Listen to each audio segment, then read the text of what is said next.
Your life as a medieval torturer, what it's like to be every level of the man the kingdom calls when words stop working. Hook. The door is already open when they bring him in. You don't look up. You're checking the brazier. Coals need another 10 minutes, not yet red enough. You've learned that detail matters more than anything else in this room. Temperature, timing, sequence. Get those wrong and the whole thing collapses into something messy and useless. The guards chain him to the wall and leave without speaking to you. They never speak to you. That stopped a long time ago. The man is trembling. They always tremble at first. You've stopped noticing it the way you've stopped noticing the smell. It's just the air down here now, just the texture of the work. You turn around. He looks at you the way they all look at you. Like you're something that shouldn't exist. You pick up your apron from the hook. Leather. Heavy. You tie it slowly, deliberately. Not for effect. Just because there's a right way to begin and a wrong way, and you learned the difference a long time ago. You pull the stool to the center of the room and sit. And you wait for him to stop trembling enough to hear you. Because the first thing you say matters. It always matters. Level 1. The errand boy. You are 17 years old and you carry water. That's the whole job. Buckets from the well in the outer yard, down 2 flights of stone stairs, through the iron door, into the corridor that smells like wet stone and something else you don't have a word for yet. You set the buckets outside the chamber door. You knock twice. You leave. You never go inside. That's the first rule and nobody had to tell it to you. You understood it from the way the head torturer, a broad, quiet man named Aldrich, looked at you on your first morning. Not threatening. Just informational. There is a door. You do not open it. The castle has a dungeon master, 2 assistant examiners, and 3 boys like you who run errands. You are the newest. The other 2 boys don't talk about the work. You notice that quickly. They talk about food, about the guards upstairs, about girls in the market. Never about the sounds that come through the door sometimes. You learn to do the same. After 3 weeks, Aldrich asks you to carry something other than water. A set of tools wrapped in oilcloth. Heavy. You don't unwrap them. You carry them to the door, knock twice, and step back. He opens the door himself this time. You catch a half-second of the room before he takes the bundle. Stone walls. Iron rings. A chair with leather straps. A smell that hits the back of your throat. The door closes. You stand in the corridor for a moment. Then you go back for more water. That night you tell yourself the work is necessary. The castle needs it. The kingdom needs it. Someone has to. You believe this. Completely. For now. Level 2. The Apprentice. Aldrich calls you inside for the first time on a Tuesday in November. The examination is already over. The subject has been taken back to his cell. The room is just a room now, stone and iron and the brazier cooling in the corner. Aldrich is cleaning tools at a wooden bench along the far wall. He doesn't explain why he's letting you in. He just hands you a cloth and points at the bench. You clean tools for 2 hours without speaking. You learn their names by watching his hands. The boot. The thumbscrew. The strappado rope. The pair. Each one has a logic to it, a specific purpose, a specific effect. Aldrich never explains the purposes. You work them out yourself, and something about that feels intentional. After a month of cleaning, he lets you watch. The first time is the worst. Not because of what happens, less than you expected, actually, but because of how calm Aldrich is. His voice never rises. He asks questions like a notary reading a contract. The subject answers or doesn't answer and Aldrich adjusts accordingly, with the same expression he uses when adjusting the heat of the brazier. Clinical. That's the word, though you don't have it yet. You stand in the corner and watch and tell yourself, this man confessed to poisoning the Lord's grain supply. This is justice. This is how the truth is extracted when lying costs lives. You believe it. Aldrich sees you watching and nods once. That nod is your promotion. Level 3. The Journeyman. You conduct your first examination alone at 19. The subject is a minor theft case, a merchant accused of falsifying his weights and bribing a city official. Small. Administrative. Not the work Aldrich does, but the work someone has to do, And you're the someone now. The magistrate's clerk delivers the questions in writing. You have 6 of them. You work through them in order. The merchant answers 4 of them truthfully within the first hour without requiring anything beyond the presence of the room itself. The room does most of the work. You understand this now. You don't need to touch him. You show him the tools. You explain them with the same flat voice Aldrich uses. The merchant cries. He tells you everything. You write it down in the record book with the date and your mark. Not your name, your mark, a simple symbol that will appear in records long after you're gone. You walk out of the castle that evening and sit by the river. You feel nothing particular. That's the thing you weren't prepared for. Not guilt. Not satisfaction. Just completion. Like finishing a task on a list. You sit there for a while, waiting to feel something more. Nothing comes. You go home. You eat supper. You sleep without difficulty. That is when you understand this is something you are built for. And that understanding sits in you from that day forward like a stone at the bottom of a well, heavy, permanent, impossible to retrieve. Level 4. The Examiner. At 23 you have your own title. Examiner of the Court. It appears on documents. It earns you a salary of 4 shillings and 6 pence per week, plus a discretionary fee per case that scales with complexity. You have a small room in the castle's lower administrative wing. You eat in the servants' hall, but you sit alone by agreement.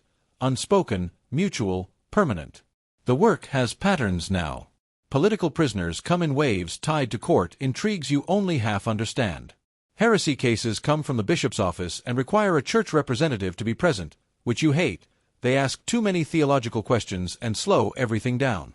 Treason cases are the most serious and carry the most weight because the information extracted directly reaches the Lord himself. Level 5. The Specialist. The bishop's office sends for you directly. Not through the castle administration. Not through the magistrate. Directly. A sealed letter with the bishop's own mark. They have a matter requiring particular expertise and absolute discretion. The payment offered is 14 shillings, more than 3 weeks of your standard wage for what they describe as a single day's work. You understand what this means. You are no longer just a castle resource. You are a known quantity in circles that don't announce themselves. Someone with access to the bishop's office spoke your name in a room you weren't in, and the people in that room decided you were the right instrument. Being chosen by people you can't see is the first real power. The case involves a prior suspected of passing coded correspondence to a rival faction within the church. High stakes. Sensitive. The prior is educated, composed, and has spent 20 years learning not to show weakness. The bishop's own examiner failed to produce results in 2 sessions. You produce results in 1. Not through force. Through conversation, mostly. You've learned by now that educated men have a specific vulnerability. They cannot bear to be misunderstood. You engage him as an intellectual. You discuss theology. You ask his opinion of certain doctrines. You let him feel superior for 40 minutes. Then you ask him, very quietly, about the correspondence. And he tells you, not everything, but enough.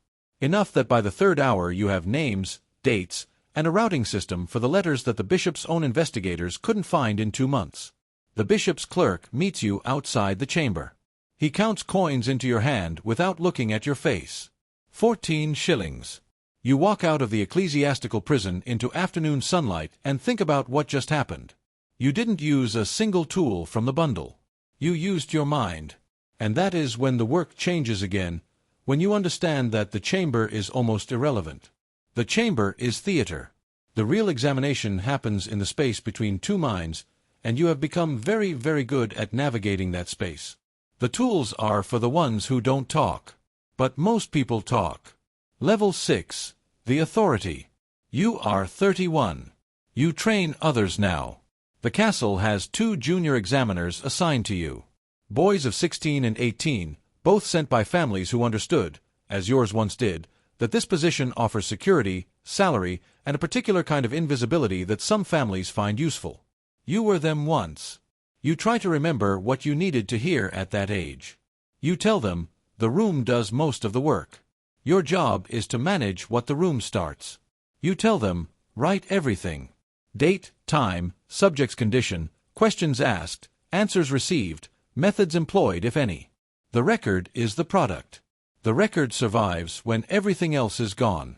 You tell them, do not discuss this work outside these walls.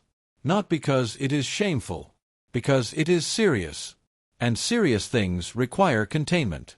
What you don't tell them, the part where you stop dreaming about it. The part where a man's face stops following you home because your mind has simply reclassified what happens in this room as something other than what it is.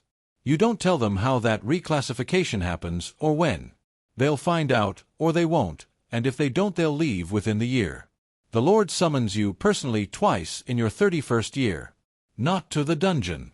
To his council chamber upstairs. He asks your assessment of 2 political cases. You give it in plain language. He listens without interrupting. He thanks you by your title. You are the first person in your position in this castle's history to be received in the council chamber. That is not nothing. You walk back downstairs. You sit at your bench. You think about Aldrich carrying buckets, and you think about yourself in the council chamber, and you think about the distance between those 2 things. It is very large. And you crossed it one small step at a time, and each step felt reasonable, and now you're here, and here is somewhere most people never imagine going. Level 7, the Ghost. Other castles know your name now. You don't travel often, but when you do it's because the case warrants it. Cases that local examiners have failed to crack, cases with political implications that reach beyond a single lord's jurisdiction, cases where the information needed could affect alliances, successions, wars. You've worked in 7 castles across 3 counties. You've examined subjects who included 2 knights, a baron's steward, a foreign ambassador's aide, and a woman accused of poisoning a lord's entire household over a period of 3 years. The woman was the most intelligent subject you've ever examined. She held for 4 sessions before she talked. You still think about her sometimes. Not with guilt. With something closer to professional respect. You carry a travel kit now. Compact. A wooden case with leather interior. 12 instruments, each in its own fitted slot. It weighs less than 4 pounds. It has traveled under your bed in 6 different inns, and it has never once been opened by anyone but you. Your name doesn't appear in public records. This is deliberate and important. Examiners who become known publicly become problems. For the courts, for the lords, for themselves. Your mark appears in sealed case records stored in castle archives. Your salary is paid quarterly in a sealed envelope left at a specific inn in the town below the castle. You have never met the clerk who prepares it. The invisibility is the point. You are everywhere and nowhere. People know you exist in the way they know the tide exists, as a force that operates by its own logic, outside their ability to control or refuse. Your junior examiners are fully operational now. You almost never enter the chamber yourself. You consult. You advise. You review records. You are called for the cases that cannot fail. You are 38 years old and you feel, most of the time, almost nothing. Not numbness exactly. More like distance. A permanent glass wall between yourself and the events of your own life. You observe yourself moving through rooms, speaking to people, eating meals, waking at dawn, and it all feels slightly removed. Like watching someone else live your life very competently. You told yourself a long time ago that this was the trade. The work requires this. You can feel everything and do nothing, or feel almost nothing and do this very well. You chose. You'd choose it again. You think. Level 8, the last room. There are no more levels. You understand this not because someone told you, but because you've looked at the structure and traced every path upward, and they all end here, in this position, in this particular quality of silence. You are 44 years old. You have examined, by your own count, 211 subjects over 27 years. You keep a record in a private ledger, not names, just marks. 1 mark per case. The ledger has 4 pages filled. It sits in a locked box under your bed. Nobody knows the ledger exists. Nobody knows most things about you. You live alone. This happened gradually and then permanently. The women you knew in your 20s understood what you did in general terms, and it was manageable. By your 30s, the distance in you had grown large enough that even people who cared about you couldn't find the near shore of it. By your 40s, you stopped pretending the distance was temporary. You have a room, a table, a fire, a garden you tend on Sundays. The garden is the only thing that requires nothing from you and gives something back without transaction. You find that you need this more than you expected. The Lord who received you in his council chamber died 8 years ago. His Son receives you now. The Son is less comfortable with you than the Father was. He uses you the same amount but cannot quite look at you directly. You don't take this personally. You understand what you represent to people who need what you offer. Necessary, valuable, and deeply uncomfortable to acknowledge. You train the last junior examiner you'll ever train this year. A boy of 17. Steady hands. Quiet temperament. The right kind of detachment already forming in him like a callus. He'll be good. Better than good, maybe. You watch him carry the water buckets down the corridor, and you see yourself at 17, and the distance between those 2 points is so large and so complete that it no longer produces any feeling at all. Just recognition. The system doesn't need you to feel anything. It just needs you to function. And you have functioned, perfectly, precisely, without interruption, for 27 years. That is the achievement. That is also the cost. You sit in the examination room alone sometimes, after the work is finished, after the subject has been returned to the cell and the junior has gone home and the guards have moved on. You sit in the chair, not the subject's chair, your chair, the examiner's stool, and you look at the room. Stone walls. Iron rings. The brazier.